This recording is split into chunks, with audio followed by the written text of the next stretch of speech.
Saygılı teleseyircilerimiz, bugün yayını devam etti. Endi koşulgan seyircilerimizni biz tekrar selamlaymiz. Ve men sizlerinin növbetdeki misafirimizni tanış etmege isteyim. Bu hekim, psixolog, psixoterapevt Erismal Hanım İsmail. Selam aleyküm Erismal Hanım. Aleyküm selam. Erismal Hanım, bugünkü mevzumuz da pek meraklı ve biz bugün psixoterapiya hakkında sizinle laf edeceğimiz. Erismal Hanım, mına zemanevi psixoterapiya yönelişi bu nasıl bir ceryan bilesizim? Birçok insanlar bu sözden korkarlar ve aslında bu yöneliş insanların ruhiyetine nasıl yardım edebilir? Çok sağ olun Сальмаз Hanım. Я первым делом все-таки хочу выразить благодарность вам и всей вашей команде за то, что вы пригласили меня сегодня к вам на эфир, на прямой эфир. И я имею возможность говорить на такую важную тему, как психическое здоровье. И, конечно же, говоря о психическом здоровье, я не могу не говорить о том, что представляет из себя на сегодняшний день современная психиатрия. Конечно, психиатрия сделала огромные шаги вперед.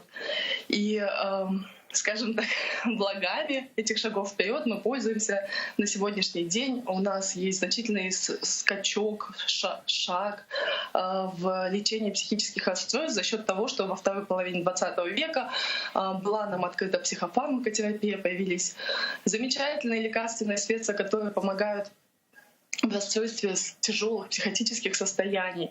И все же я не могу не отметить и не подчеркнуть тот факт, что психиатрия все еще молодая, очень молодая наука.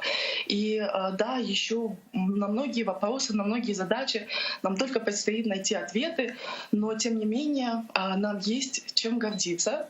И из того, что я знаю, я постараюсь донести наиболее доступным языком, понятным языком практика, не теоретика, какие есть современные достижения в области психиатрии, психотерапии, какие у нас есть в арсенале средства для лечения людей с психическими расстройствами. Современная психиатрия — это же лечение души. И казалось бы, как ту душу лечить, где она, как мы ее можем, собственно, обнаружить. Это же что-то такое непонятное, казалось бы. Но тем не менее, современная психиатрия, знаете, если есть разные мнения, когда говорят о современной психиатрии, что якобы вот во второй половине 20 века, значит, были какие-то замечательные шаги сделаны вперед и нашли какие-то замечательные фармакосредства, мы видели какой-то расцвет психиатрии, а сейчас ничего нового не открывается каждый день. Мы используем все те же средства в арсенале врачей-психиатров, что, допустим, несколько десятков лет назад, как будто ничего такого значимого не происходит. Но знаете, что происходит, Ильмаз Ханум? Вот то, что сегодня вы меня позвали, то, что я сегодня участвую в этом прямом эфире, происходит очень важное событие. Сегодня общество как никогда готово говорить на темы душевного здоровья, готово узнавать, раскрывать, не просто бояться, да, и не интересоваться никаким образом, сторониться людей с психическими расстройствами. А люди с психическими расстройствами, они сами боятся кому-то говорить о своих душевных переживаниях, о тех проблемах, с какими они сталкиваются. Нет, на сегодняшний день, как никогда, мы наблюдаем такую картину, когда люди известные, люди с большой популярностью, это могут быть звезды кинематографа, это могут быть блогеры, в общем, всевозможные медийные лица. Они довольно искренне и честно говорят о своем опыте преодоления тех или иных состояний.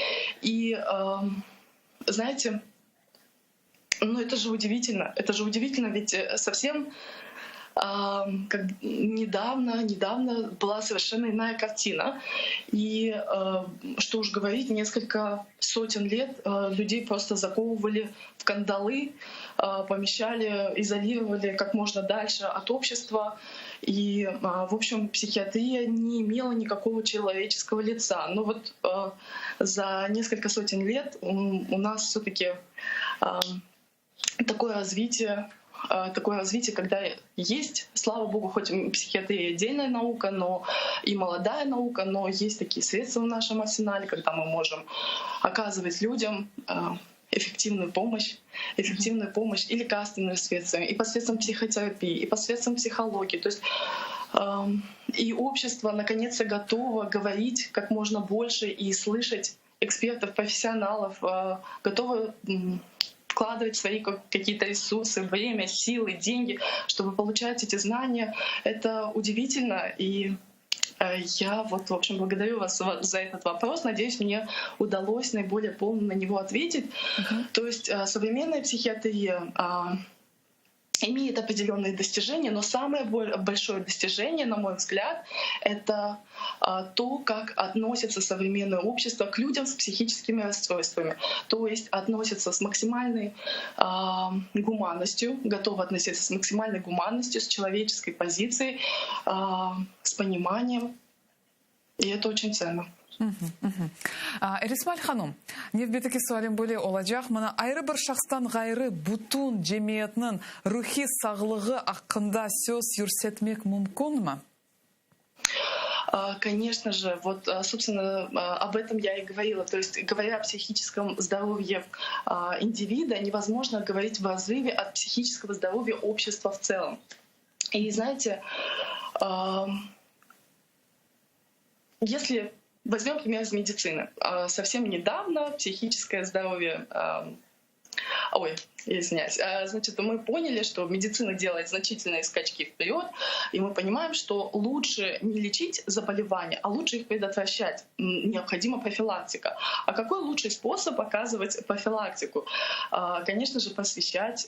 Даже дети стали обучаться основам оказания первой медицинской помощи, изучать биологию, какие-то различные заболевания, способы их предотвращения. То есть не всегда нужно доводить до наличия какого-то расстройства, чтобы быть эффективными. И вот сейчас настает тот период, когда общество готово к пониманию, принятию этого факта, что как мы заботимся о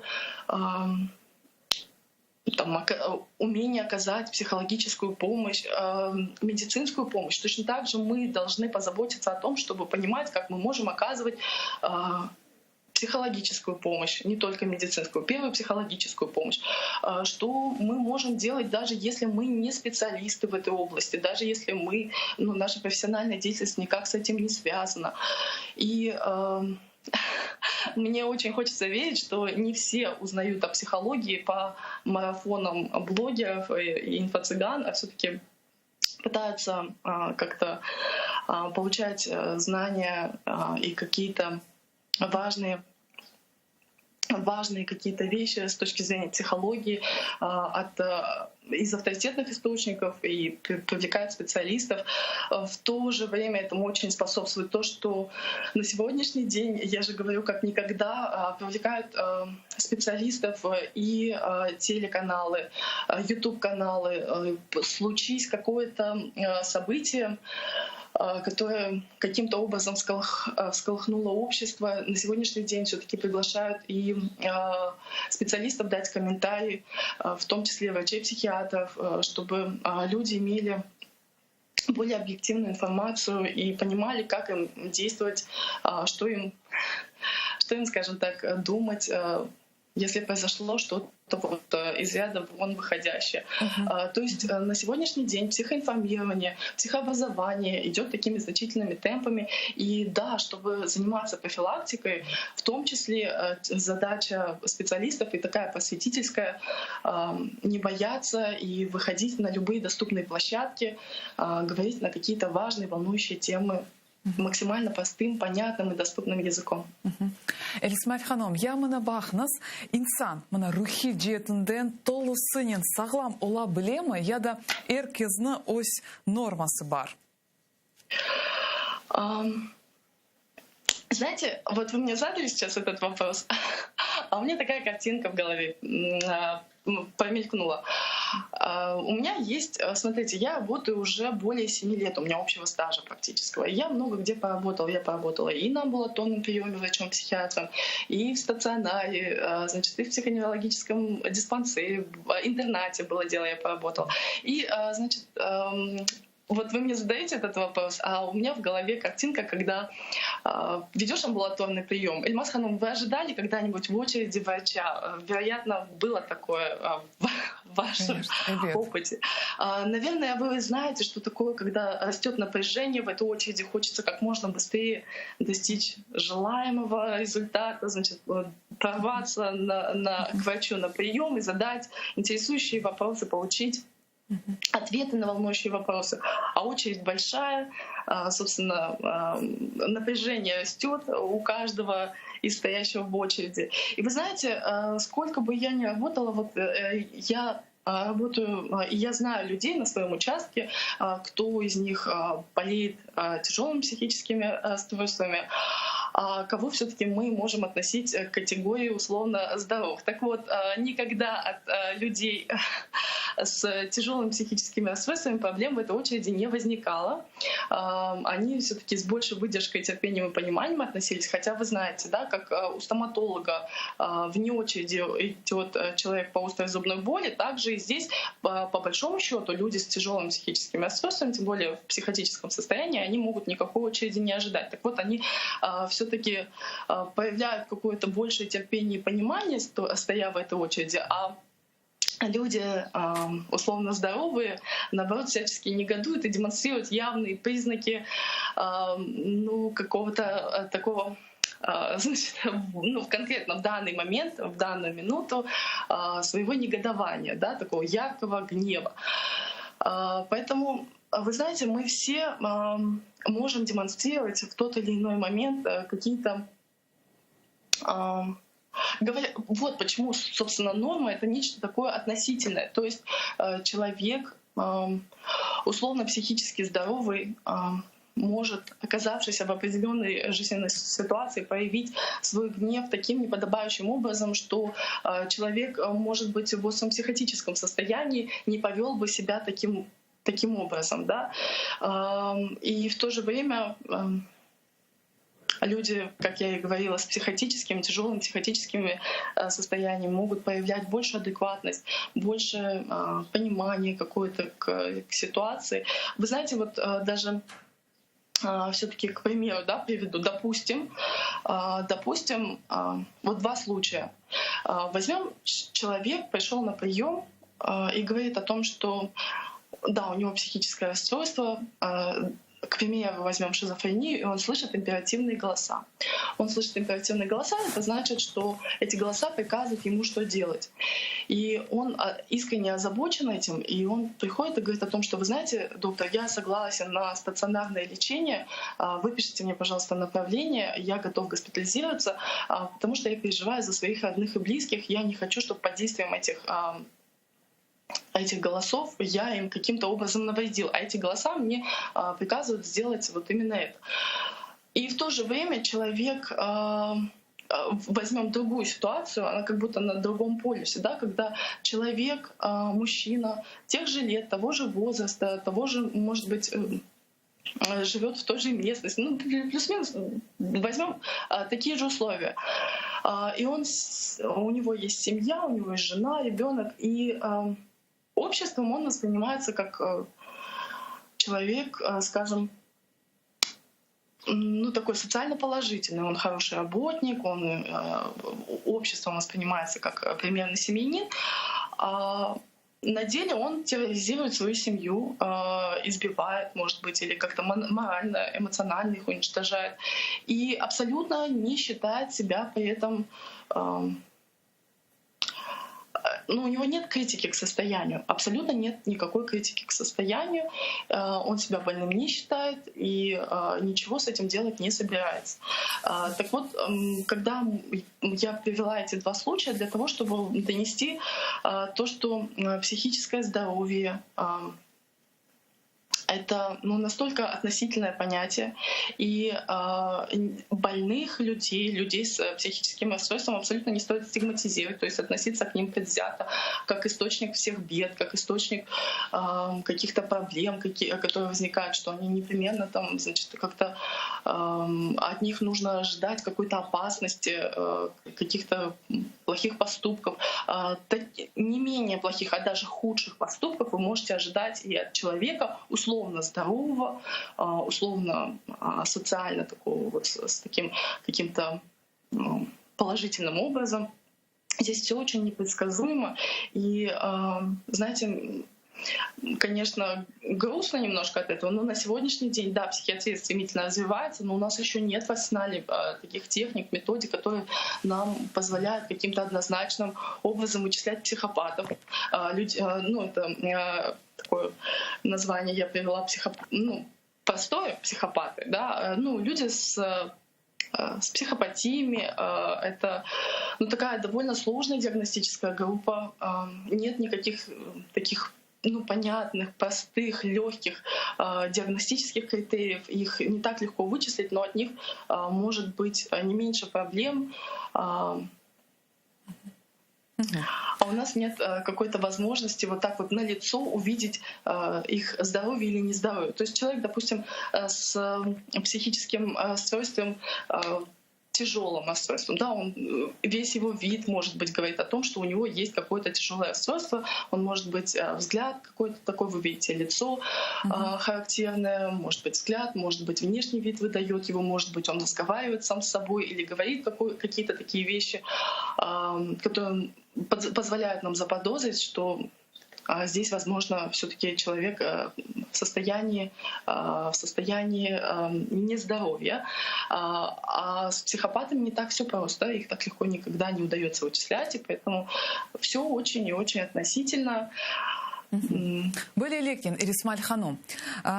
Мына умумен алганда, асылында мына инсанлар тибиетке инанмайлар ве инсанга психотерапевтке кетмек кереглигini насыл ишаретлер, сигналлар олмалылар.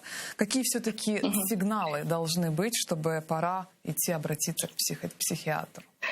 Благодарю вас, Ильмаз ханым, за этот вопрос. Это, наверное, очень один из самых важных вопросов, на который мне бы хотелось дать наиболее достойный ответ. Итак, главным критерием того, что вам нужно обратиться за психиатрической помощью, является то, что человек понимает, что его качество жизни существенно страдает в последнее время. Его отношения, он не может строить достойные отношения с близкими людьми, с близкими и не только близкими, но и дистантные отношения. Он чувствует, что у него есть какие-то определенные затруднения. Во многом отношения — это такая, знаете, как лакмусовая бумажка того, что не все хорошо. Не просто так портятся отношения у людей. Конечно же, прислушаться к себе, понимать, что, возможно, это какой-то зашкаливающий уровень тревоги, который не дает работать и развиваться достойным образом на рабочем месте. Отношения, вот я говорю, не ладятся, какие-то страхи. То есть, смотрите, здесь не столько важно, какие симптомы появились у человека, сколько то, что он понимает, что в принципе качество его жизни могло бы быть значительно лучше, и у него есть некая критика к этому состоянию. Это когда есть эта критика, но критика же не всегда есть.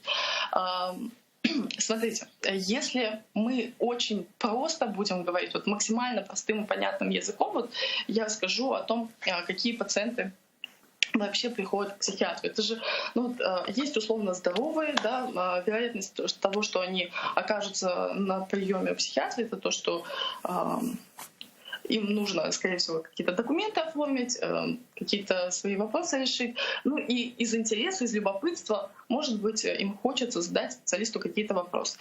Дальше категория, она такая довольно обширная, это люди с невротическими расстройствами. И это люди максимально близкие к психическому здоровью, но вы знаете, у них самокритика, она не то что там занижена, она наоборот зашкаливает. Этой самокритики очень много. То есть человек думает, что, наверное, я схожу с ума, наверное, все плохо.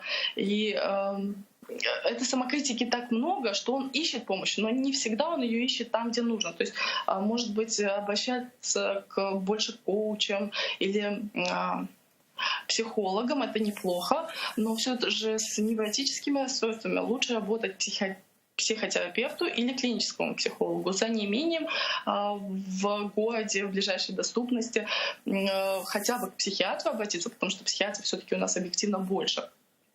И это та категория людей, которые, в принципе, охотно идут за помощью специалистов, потому что, опять же, что их гонит вот эта самокритика к своему, высокая, завышенная самокритика к своему состоянию. Психопатов вы на приеме увидите очень редко, так как критика не то чтобы отсутствует, она моментами появляется. Вот как раз-таки психопаты, знаете, когда вот они преследуют какие-то определенные цели, ну, допустим, жена пригрозила мужу, что вот если, ну, вот на таких условиях я готова с тобой дальше продолжать жизнь, что вот ты обратишься за помощью. И вот да, может быть, на каких-то... Или по закону от них требуют. Но у нас не та практика, это больше на Западе такие методики, ну, не методики, такие способы работы с этими людьми. То есть по принуждению, по закону они могут обратиться, вынуждены пройти курс лечения у психиатров, психотерапевтов. Психопатов, да, мы редко увидим. И люди с психотическими расстройствами, знаете, они, когда это первый эпизод, они очень напуганы, они могут пойти сами обратиться за помощью. Но чем дольше они находятся в этом состоянии болезненном, тем меньше остается самокритики к состоянию. Они себя искренне больными людьми не считают и не понимают, почему они, собственно, должны обращаться за помощью, принимать какое-то лечение, причем на регулярной основе. И тогда уже они приходят больше с родственниками, после уговоров родственников. И напомните, пожалуйста, я немножко потеряла суть.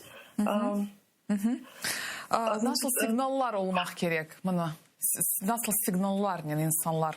Вот, сигналы, да. И, значит, какие признаки того, что нужно обращаться? Так вот, если вам говорят родственники о том, что вам стоит обратиться за помощью психиатра, не всегда нужно видеть это как личное оскорбление какое-то от родственников, а вероятно, может быть, вы действительно утратили критику к своему состоянию, и все же стоит прислушаться, и эти люди не желают вам зла, и все-таки обратиться за помощью к психиатру. Если же вы невротик, то, вероятно, вы сами будете искать активно помощи, просто нужно понимать, что есть люди специально обученные, да, и с невротическими расстройствами все же лучше справляются люди с высшим медицинским образованием, это психиатры, психотерапевты. Где-то нужно привлекать психофармакотерапию. Поэтому первый критерий — это ваши отношения, на что стоит обратить внимание. Это то, какие у вас отношения близкие.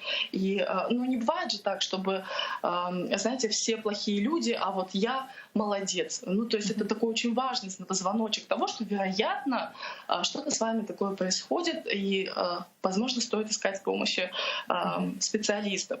То есть отношения в первую очередь, ну и ваше самочувствие, ваше качество жизни, то, что вы, если вы вот действительно ощущаете, что вы не справляетесь своими собственными силами, и какие-то, ну, вот такие кухонные советы, там, возьми себя в руки, да что ты, давай больше просто работай, или там, ну, вот всевозможные из этой серии советы вам уже давно не помогают. Бузбах да лафетерик. 2014 сенесинден sonra ve pandemiya біздің сәкенлеріміздің біздің сәкенлеріміз насыл проблемалармен қаршылаштылар, оларны en çok не rahatsız etti? Пандемия в 2014 сенесі. Я понимаю, о чем вы, в принципе, спрашиваете. Ну, давайте, наверное, вот так. Если смотреть в корень всей проблемы, так, надо подобрать слова. Дело в том, что давайте смотреть на проблему в корне. Если смотреть на проблему в корне, то что испытывали люди после 2014 года? Конечно же, это страх. Ну вот в корне, в основе всего это страх. А страх запускает такие реакции: бей, беги или замри. Но мы не совсем животные, да, мы все-таки люди, мы живем по социальным каким-то таким законам взаимодействия, бить мы никого не можем. Кто мог, собственно, понимал, что можно просто уехать, переехать. А кто-то, ну вот замри, знаете, это вот как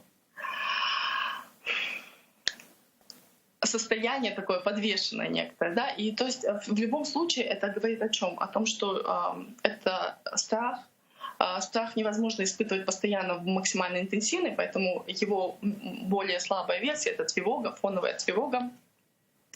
Фоновая тревога, которая ты вот есть такое, что ты какое-то время можешь выдерживать, но потом наступает стадия уже невыдерживания. То есть тебе нужна какая-то разрядка этого состояния. И знаете, так просто сложилось исторически. Здесь невозможно ответить на этот вопрос в разрыве от истории крымско-татарского народа. И если говорить в разрыве, то что мы, в принципе, исторически научились уже жить со страхом. То есть страх и как-то работать с этим страхом, не просто его отрицать, не просто его подавлять, а как-то именно руководствуясь этим страхом, находить максимально оптимальные пути выхода из любого жизненного затруднения, в котором мы оказались. И вы знаете, страх — это же в том числе и про энергию, которой нужно находить выход. В том числе вот подобные состояния, да, они, может быть, и вызывают какую-то злость. Злость — это тоже энергия. И эту энергию — это всегда вопрос, как ее распорядиться. И вот, наверное, как бы это сейчас громко не звучало, но я не могу не отметить то, что крымские татары — это тот народ, который умеет управлять своей злостью и своим страхом весьма достойным образом. Что мы видим? Мы видим, что люди преодолевают эти состояния, и даже не всегда обращаясь к помощи специалистов. Они просто эту энергию направляют в какое-то разумное русло, продолжают делать то, что соответствует их ценностям, то, что соответствует их важным жизненным смыслам, критериям. То есть, да, они идут на все. Знаете, вот страх. Страх, если учитывать, что мы во многом же мы близки я буду говорить простыми словами, но мы близки к животным, да, то есть мы понимаем, что если есть какая-то угроза, мы не можем на нее не реагировать. Вот рядом со мной по соседству медведь, вот очень близко медведь. Я понимаю, что это хищник, я понимаю, что он несет какую-то угрозу для меня, и, вероятно, он не дружить со мной пришел. Но в то же время я понимаю, что никуда не могу деться. Я должна быть рядом с этим медведем. И находясь рядом с этим медведем, это не значит, что моя жизнь закончилась, она не имеет никакого дальнейшего смысла. Да, мне фоново тревожно, да, я фоново понимаю, какие угрозы для меня это несет. Но тем не менее, я понимаю, что я не могу на этом остановить, прекратить свою жизнь, только потому, что этот источник опасности где-то поблизости со мной. И пандемия, знаете, пандемия — это же тоже угроза. Это вот тот кризис, в котором оказалось все человечество. Мы понимаем, что мы все смертные, очень остро мы это понимаем, мы все смертные, мы все хотим жить. И именно для выживания в нас встроена эта функция, эта способность, эта реакция «бей, беги или замри», да, и вот мы понимаем, что как же так, столько людей, мы слышим каждый день новости о том, что люди умирают, это наши соседи, наши родственники, наши близкие люди. Нам страшно? Конечно, нам страшно. Но значит ли, что на этом для нас жизнь закончилась, что мы должны на этом прекратить вообще функционировать как люди, что-то делать от себя зависящее? Это, знаете, как когда мы работаем с онкологией, вот я как психотерапевт, когда сталкиваюсь, работаю с людьми, у которых есть какое-то злокачественное образование, моя же задача, помимо того, что их выслушивать, давать безопасное пространство для того, чтобы как можно больше дать выход, как можно большим и лучшим образом дать выход негативным эмоциям, с которыми они сталкиваются. Но в то же время моя главная задача — их направить на то, что да, если жизнь закончится, то каждый день все-таки имеет смысл, и за него стоит бороться, и необходимо продолжать жить в соответствии со своими ценностями, необходимо продолжать строить отношения с людьми и поддерживать отношения с людьми. То есть будь то события 2014 года, будь то события, связанные с пандемией, несмотря на страх, на злость или любые негативные эмоции, оставаться человеком. Вот что нас делает человеком и отличает от животных? То, что мы понимаем, что что со страхом, да, к нему нужно прислушиваться, он указывает нам где-то нужные тропинки, что делать, чего не делать, но в то же время оставаться людьми, продолжать жить в соответствии со своими ценностями, со своими смыслами и ценить эту жизнь. Эрисмаль ханым, дабыр меселе бар, дабыр проблема бар. Біздің бір чоқ ватандашларымыз мына пандемия заманында карантин усулларына riayet etmeler. Мына эким оларақ сіздің тевселеріңіз насыл олур? Рекомендации для людей, которые столкнулись с какими-то негативными... не прислушиваются к карантинным методам. Ага, если они не прислушиваются к карантинным методам, мерам предосторожности. Ну, вы знаете, тут,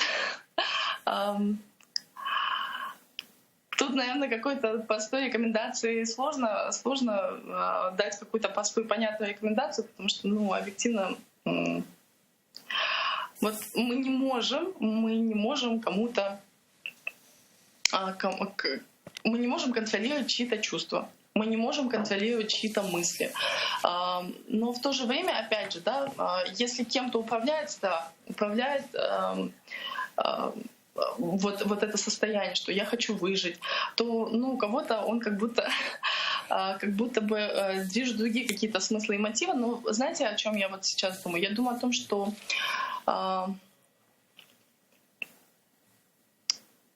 это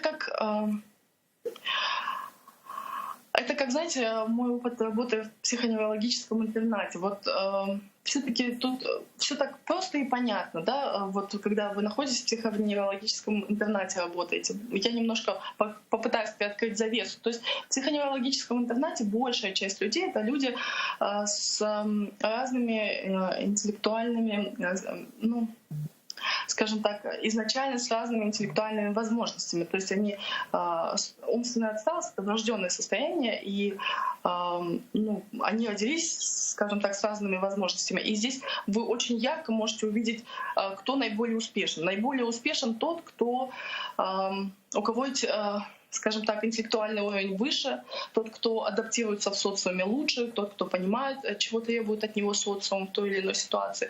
И, собственно, это способствует тому, что его уровень жизни в этом интернате намного лучше, его здесь не обманут, не обидят, ничего с ним плохого не произойдет. Он ценный, он является ценной частью этого общества.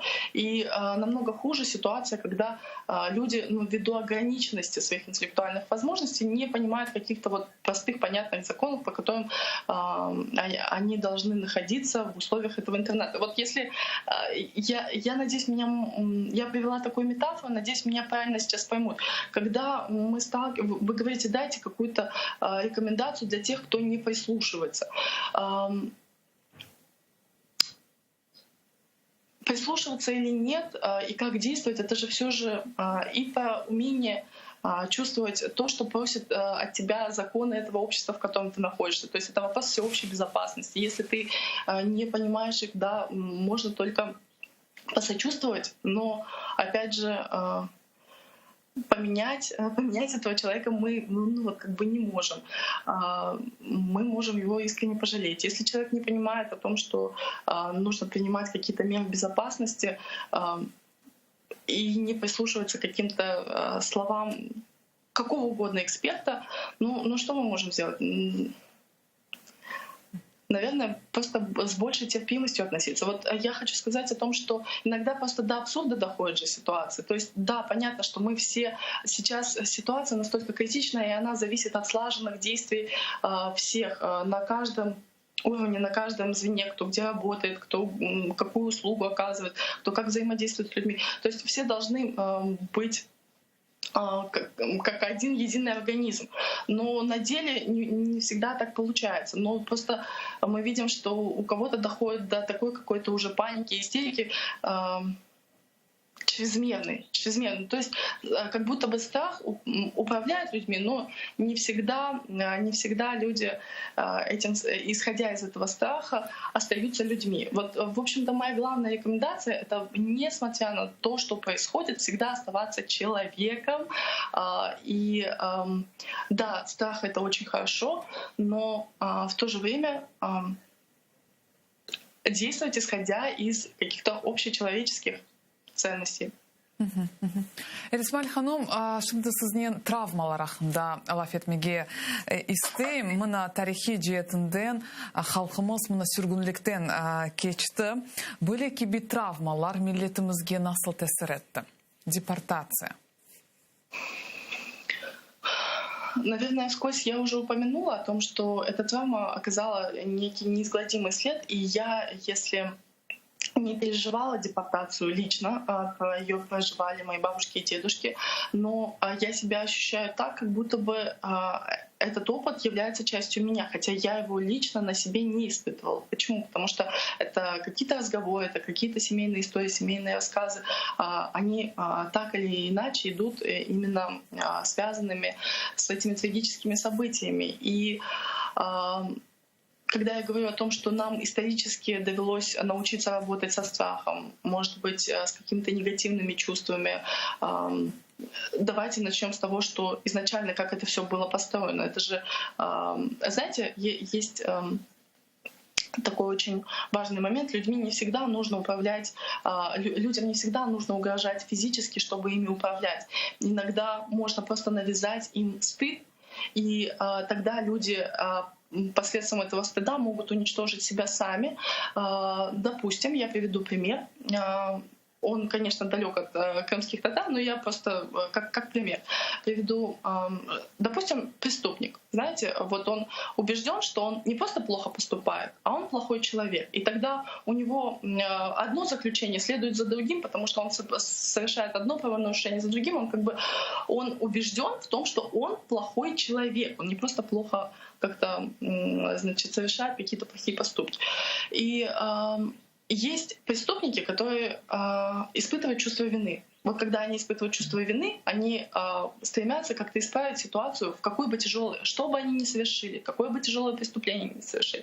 Именно испытывая чувство вины, у них есть какое-то стремление что-то менять, становиться лучше, как-то преодолевать этот тяжелый опыт в своей жизни, предпринимать какие-то действия. И вот когда мы говорим о событиях, которые происходили, это же не только с крымскими татарами, но в целом в основе фашизма что лежит? Что доказать, что это люди другие, это какие-то недостойные люди по той или иной причине. И, в принципе, они не заслуживают какого-то человеческого отношения. Так вот, с крымскими татарами на протяжении довольно длительного периода нам навязывалась мысль, что мы какой-то не просто мы плохо когда-то поступили, вообще поступали мы или нет. Но вот мы не просто плохо поступили, но мы плохой народ. И на этом основании мы ни на что претендовать не можем, и ни о каком возвращении на родину речи и быть не может. И вот, знаете, я поражаюсь, но думаю, вот тогда не было такой доступной ни психотерапии, ни возможности у людей открыто говорить, и в том числе у специалистов, говорить о том, что они видят, о том, что они чувствуют, с какими трудностями сталкивается общество. Но в то же время интуитивно крымские татары все делали очень даже это на интуитивном уровне. Они выходили на такие важные пути. Вот смотрите, если навязывается стыд, мы стали тем народом, который обладает очень выраженной эмпатией. То есть мы сами совладали с какими-то очень тяжелыми чувствами, и мы очень чувствительны к тяжелым чувствам, которые могут испытывать другие люди. Именно из этого высокого уровня эмпатии из числа нашего народа получаются хорошие врачи, хорошие журналисты, хорошие учителя, хорошие психологи. То есть там, где требуется вот именно высокий уровень эмпатии. Дальше, этот стыд мало того, что навязываемый стыд, мало того, что нас не разрушил, все-таки, а сделал народом, который идет на взаимовыручку, народом, который живет в своей правде, то есть у нас есть своя правда, и мы понимаем, что исходя мы все равно сохраняем свои ценности, мы живем в этой правде и совладаем с этими чувствами, какими бы они сильными ни были. Не вызывали ли те события, в которые оказались крымские татары, у них чувство злости? Безусловно, вызывали. То есть они были лишены каких-то очень важных... Они были лишены всего. Они были в первую очередь лишены дома, причем не потому, что там произошло какое-то стихийное бедствие. То есть возьмем человека, который строил дом 20 лет, и в один момент этот дом снесла стихия. Какие тяжелые чувства испытывает этот человек? Невероятно тяжелые, вероятно. Но человек, чей дом снесла не стихия, а действия других, преднамеренные действия других людей, испытывает еще более тяжелые чувства. И куда ему с этими чувствами? Собственно, какой выход у этих чувств возможен? Никакого в тех событиях, в тех условиях, в тех реалиях. Но тем не менее, это колоссальная энергия, которую в итоге направили в такие разумные русла, как, несмотря ни на что, сохранение своей культуры, сохранение языка, сохранение своей национальной идентичности любыми доступными способами и, как итог, возвращение на родину. То есть знаете, мне не хочется говорить о том, что благодаря тем травматичным событиям мы что-то получили. Ни в коем случае не благодаря. Это опыт, который никому не пожелаешь. Но в то же время, возможно, вопреки этим событиям, знаете, есть такое касательно психотравматологии, это то, что в любом случае люди, которые преодолевают психотравмирующий опыт, они впоследствии отмечают психотравматические последствия роста. Некий рост личностный.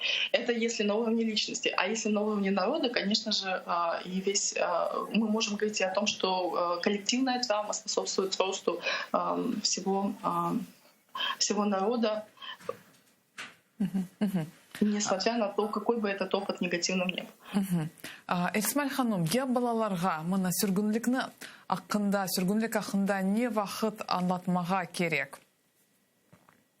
Вы знаете, я заметила, что когда я обсуждала как-то этот вопрос со своими сверстниками. У них как раз сейчас есть дети, и они, может быть, не очень взрослые. Дети как раз возраста, допустим, 3, 4, 5, 6 лет. И у них есть опасения вообще, это же как будто бы очень рано затрагивать такие темы. Можно ли вообще, да как можно, может быть, когда-нибудь попозже, когда они будут очень взрослыми, очень понимающими, а сейчас это может их как будто бы очень как-то травмировать. И тут же я вспоминаю свое детство, когда я помню рассказы своих бабушек, дедушек, я понимаю, что если я их запомнила, вероятно, я была где-то старше 4 лет, но в целом я помню, что любую историю они рассказывали так или иначе, это просто история из их детства, а их детство так или иначе было сопряжено с депортацией. Они рассказывали, я помню, как моя бабушка говорила о том, что вот у меня была подруга цыганка и подруга еврейка, их расстреляли. Нас выслали в таком-то году, и мы остались... то есть рассказывала историю своей жизни, и я к тому, что я думаю, я была маленькой девочкой, я слышала эти истории, но сказать, что это какую-то неимоверную травму как-то очень травмировала, нет. И знаете, дети, они удивительны. Вообще, если вы возьмете любую сказку, так там такие страшные события. Если вы так начнете анализировать, там же постоянно кто-то кого-то убивает, кто-то над кем-то там какие-то козни строят, еще что-то. Но детей же это не травмирует. У детей так же, как и у взрослых, есть сложные эмоции, негативные эмоции, которые им важно проживать. И именно через сказку, допустим, они могут прожить эти чувства гнева, печали, тоски, радости, какой-то если все закончилось хорошо в конце этой сказки. Они как-то соприкасаются со смертью, и дети раньше 5-6 лет, они обычно не понимают, что... А кто-то еще позже не понимает, что смерть — это уносит людей безвозвратно. То есть С детьми в любом случае не стоит бояться говорить на тему смерти, на тему депортации, вот каких-то трагических событий, просто делать это доступным образом. И вот смотрите, если вот мое поколение взять, мы же воспринимали своих бабушек и дедушек уже как героев. Почему? Потому что вот именно когда у них появились внуки, не дети, а внуки, они смогли говорить об этом очень травмирующем опыте, но они смогли говорить более открыто. Они пытались и подбирали слова, и давали выход и своим чувствам, и эмоциям, но понимая, что перед ними дети, да, они делали это доступным и доступным образом, и нас это как-то прям сильно не травмировало. Сейчас мы уже, имея своих детей, мы можем также рассказывать это, я не говорю в виде сказки, да, но когда я привела пример сказки лишь потому, что задача сказки дать ребенку понимание жизни доступным образом и все же передавать через сказку смыслы, ценности, свои взгляды какие-то важные. И вот говоря об этих событиях, не нужно бояться говорить в любом возрасте с детьми об истории своего народа. Это впоследствии станет пазлом в их понимании собственной идентичности. Конечно же, моя рекомендация говорить наиболее активно, наиболее, может быть, так уже вдумчиво, осознанно, это когда дети ближе к подростковому возрасту. То есть вот это уже тот возраст, когда они способны понимать с большей глубиной, да, такие сложные вопросы, сложные события исторические, но да, их здесь нужно будет еще больше поддерживать, еще больше делать акцент на том, что они в безопасности в целом. Сейчас они в безопасности, но на эти темы важно говорить в любом возрасте, и не стоит надеяться, что вот знаете, так же, как с половым воспитанием. Вот есть какая-то иллюзия, что можно будет один раз с ребенком поговорить, и ему все станет ясно и понятно, а может лучше вообще не говорить, сам откуда-нибудь узнает. В школе расскажут, еще где-то что-то услышит, узнает. Так вот, это плохая идея. Точно так же, может быть, тема депортации, да, сложная. У вас есть какие-то страхи, что, может быть, рано об этом говорить, это может как-то травмировать ребенка, но это не должен быть какой-то один разговор. Это может быть разговор в разные возрастные периоды и под разным поводом, предлогом. Если маленький возраст, видите, может быть какой-то просто истории такой, вот, знаете, какой-то такой полусказочный, просто ввиду того, что ребенок еще не понимает всего. Чем старше он становится, тем больше уже добавлять деталей в свои рассказы, тем больше привносить свои смыслы в эти рассказы, смыслы конкретно вашей семьи, приводить какие-то примеры. В общем, чего не стоит бояться, так это говорить со своими детьми вообще в любом возрасте, практически на любые темы. Эрисмаль ханым, сіз айле психологиясынен оғырашасыңыз. Ве білесізім ойле бір айталар ки, түрки миллетлерде хави айлелер олғаныны, бұны дайма айталар. Мұна сіз психотерапевт оларақ керчектен де ойлема? Сложный вопрос, я вам честно скажу. Почему? Потому что, опять же, у нас какой-то такой точной, понятной статистики нет. Ну, в принципе, уже давно мы научены прям сильно на статистику не полагаться, потому что такая относительная история. Но я скажу, исходя из своего практического опыта. Вы знаете, каждая семья все равно несчастна по-своему. Нельзя сказать, что, значит, или, знаете, даже лучше, наверное, будет вот так сказать, что все равно, какая бы ни была семья, намного важнее, кто эту семью создал, кто является членами этой семьи. То есть здесь вне зависимости от национальной принадлежности все же я не могу говорить о том, что у тюркских народов проблем в семьях меньше. И особенно, в принципе, это такая повсеместная тенденция, когда женщины... Сейчас не по феминизм история, но когда женщины пришли к тому, что они могут трудиться и получать достойную оплату, а может быть даже и оплату за свой труд выше, чем их мужья, тут уже совсем другие происходят процессы в этих семьях. И все сталкиваются с определенными сложностями, и люди меньше стали. В принципе, это повсеместная тенденция. Люди меньше держатся за брак, за сохранение брака. Кажется, самый простой выход — это как можно быстрее развестись и искать счастье где-то на стороне. Но то, что семейная психотерапия — это очень и очень хороший инструмент для того, чтобы понять что-то важное про себя в первую очередь. И когда уже, собственно, проделана работа с собой, может быть, и про вашу семью в целом. То есть, смотрите, я работаю преимущественно с женщинами. И знаете, вот мой практический опыт о чем говорит? О том, что женщина вот может прийти и сказать, ну такая, я не говорю какой-то конкретный пример, вообще такой собирательный образ, да? Женщина может прийти и сказать о том, что все, я, значит, наверное, думаю разводиться. И я вот сегодня у меня такая с вами вот встреча консультативная практически, да, вот думаю, все, подаю на развод, не хочу больше с ним жить. Но чем дольше длится наша с ней беседа, тем больше мы понимаем, что, в принципе, она даже не может выразить какую-то ясную, понятную претензию, ну, такую вот четкую претензию к своему мужу. Ей важно бы разобраться сначала с собой, со своими какими-то ожиданиями, чего же она конкретно от него все-таки хочет, что ей нужно, а потом разобраться, в принципе, от себя, что она хочет сама, вне зависимости, с ним она или без него. И тут вот начинается уже такой какой-то процесс важный, когда женщина говорит, а вы знаете, я, наверное, приду еще за следующими сессиями, и, в принципе, пока, наверное, не стоит спешить с выводами, не стоит разводиться. Есть еще такая, конечно, мне это не очень нравится, но что есть, то есть. Мужчины не так охотно идут в психотерапию, как женщины. Женщина все-таки, если чувствует, что есть проблема, она больше готова там звонить во все колокола, значит, кричать, призывать на помощь, кого она может призвать, родственников, там, я не знаю, друзей семьи, специалистов. Мужчины же все-таки как-то думают, что как будто бы все само собой должно пройти, это какая-то такая... Они не всегда видят всей серьезности происходящего, или, может быть, опять же,